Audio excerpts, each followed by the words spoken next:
Silicon Valley, technology, art, green, and sustainability.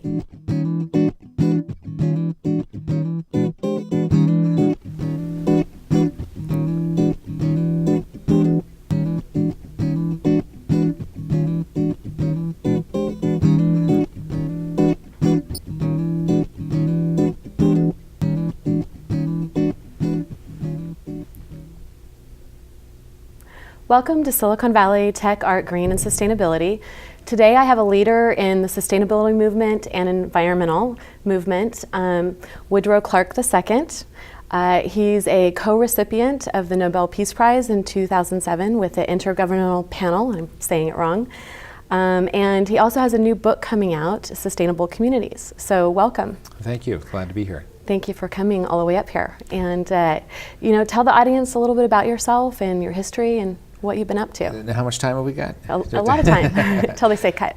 No, basically, I'm living now in Southern California, Los Angeles area, but I lived in the Bay Area here for about 25, 26 years, and had served as Governor Davis's renewable energy advisor, and this was after I had participated with the UN on the Intergovernmental Panel on Climate Change. And so moving to Southern California has been a whole new world. It's been interesting and exciting. But what I've done is basically what I would refer to as you know, the co-winner of the Nobel Prize was Al Gore's film, An Inconvenient Truth. So what I've been doing in the last 5 or 6 years is what I call the sequel to An Inconvenient Truth. That is, more than changing light bulbs, what we're trying to do is, get renewable energy in buildings and communities and college campuses. And your background with colleges, you've been a professor and guest professor, and where are some of the places you've done that? Been a professor? Well, up here in Northern California, actually was with Lawrence Livermore National Laboratory for a number of years, and also UC Davis. And then after that, I actually went to Europe. I was a visiting professor in Aalborg University in Denmark.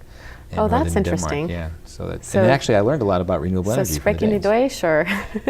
No, actually, it's Danish. Danish. This is true. But it's close. It's close in some respects. But no, I never really got to know or learn the language that much. But everybody spoke English, so it was fine. So it must have been a fun place to be a teacher and a professor and well, Denmark's a very progressive country in many different ways. One of the things I learned a lot about was renewable energy. And the Danes, in fact, have a goal to be 50% energy independent by the year 2015. That's interesting. It's now 2009? Yeah. That's like in 6 years? Yeah, coming up and they're quick. Getting there. They're actually getting there to using wind and biofuels and other things. Yeah, I haven't been to Denmark in years. I think I was 16 when I was there last, so it's been a very long time. Well, coming up this fall in December will be the Copenhagen meeting for the UN to talk, it's the COP15 they call it, to talk about the next phase, if you will, in the Kyoto Accords from the UN. And you'll be there, of course? Actually, I won't be. I'm not planning on going. The city apparently is sold out for miles around it, including in Sweden. Oh, wow. But I'm not going. It's just gotten to be just too overwhelming, the number of people involved in all of this.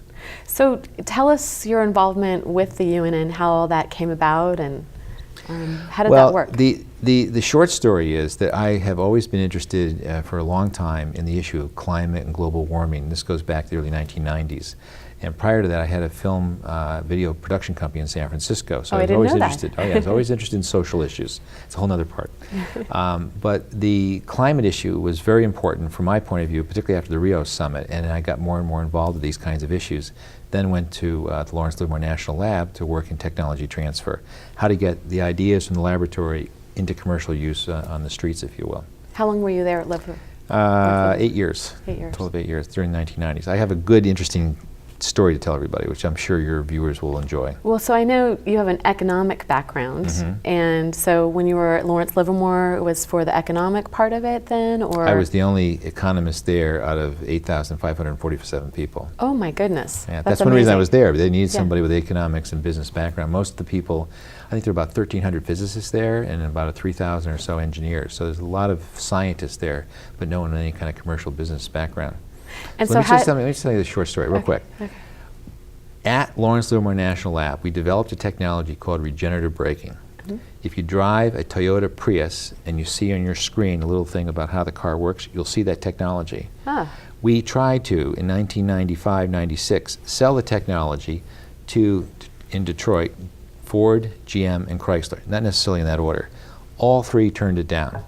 which meant the legal right of first refusal then went to whoever bid for it. And that's where Toyota came in, got the contract and the technology, and turned that into the Prius car.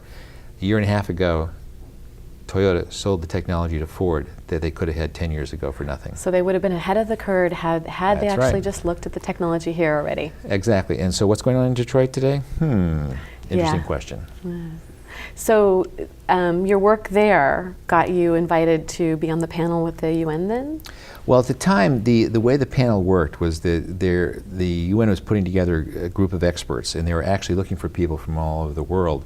So there were people who would volunteer to help. And you've got to remember, this is sort of a nascent field. I mean, a lot of people were not even sure what sustainability was, let alone what climate change and global warming were. So out of, as I said, 8,000 plus people, there were only 2 of us at the lab at that time who actually were part of the program with the UN. There were a lot more people from Lawrence Berkeley lab up in the Berkeley Hills, at the UC system. But other than that, there weren't that many. So were you required to go to the UN frequently in New York, or was it mostly remote work that you were doing?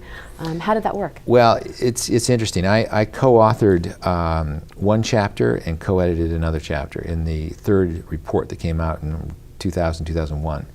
And in doing that, it meant that we had to go literally all over the world.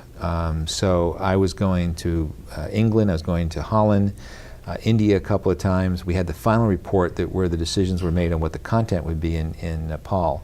And that was a fascinating thing. Lots of stories about that, but that was a very fascinating That would area. be fascinating to hear. So tell us some of those stories. No, you got a couple hours. Quick story, okay? Some of my colleagues are watching this actually out at Stanford that will remember some of this.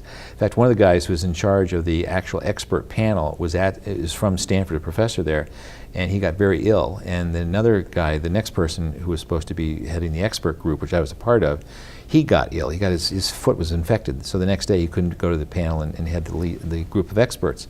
I was the 3rd one. So I had to head up this group of about 11 experts from all over the world and answer questions from 129 nations, and they were just bombarding us all the time. Wow. It was amazing. Wow. How did your friend hurt their foot, his foot? It got bit by some kind of a bug or something, really infected. That's Kind of terrible. bad. Yeah, he wound up in the hospital. Good thing you didn't have to have it amputated. No. He was Not that but bad. He was on his back for a few days. So probably the Park, Palo Alto Research Center, SRI, were those some of the groups that you worked with on this as well? A little bit, but not all that much, but a little bit. It was mostly, in the United States, it was mostly the academic community and the national laboratories, and throughout the world, a variety of different groups as well. How long did you guys work on it? My group worked on since, let's see, 1994 through 99, 5 years. 6 wow. years, actually, yeah. Okay. So you're an economist, you're a teacher. What's the most, and you're also a book author. You have two other books. Right. Your new one's Sustainable Communities, and then what are the other 2 books? Well, the first book I did was after, I had started, but after the recall of Governor Davis in 2003. The next year, my co-author and I came out with that book, and it's called Agile Energy Systems, and the subtitle is Global Lessons Learned from the California Energy Crisis. And the book is becoming more and more of a hot seller today, by the way, because we still have an energy crisis in California. But it really talked about what went wrong and what we needed to do to straighten all of this out in terms of energy. And by the way, one of the major issues was, in California today, let alone the United States, there is no energy policy. I'm going to repeat that. If you have cap letters on the screen, you can say, no energy policy. That's amazing. And you have to start with that. You have to start with agreement on what we're going to do in all areas of energy, let alone in water and other areas, and then decide what you're going to do in terms of strategies. The second book that I did was co-authored with a colleague of mine from Denmark. And that's interesting because if you have been looking at The Economist recently, there was an issue that came out this summer, mid-July, and it had on the cover. I haven't, but I'll pick it up. You've got to get this one. It's got a cover that says Modern Economic Theory. On the cover, it's like a Bible, and it's melting. And The Economist argues, in effect, for the last 30 or 40 years, economics has been wrong on 2 things. One, it couldn't predict what was going to go on with the economy, like the recession, the deep recession. And the second thing is, it's not a science. That was a shock to a lot of my economist friends.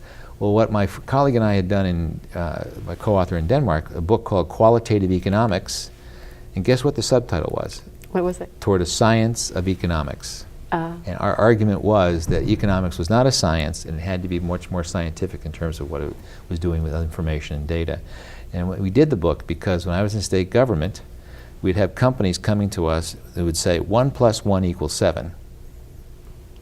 Yeah, Enron, plus others. And the point was the numbers didn't make sense, and that's exactly what the issue is. Economics is not just numbers. So, you said you worked for government as well. Who else did you work for in the government facet?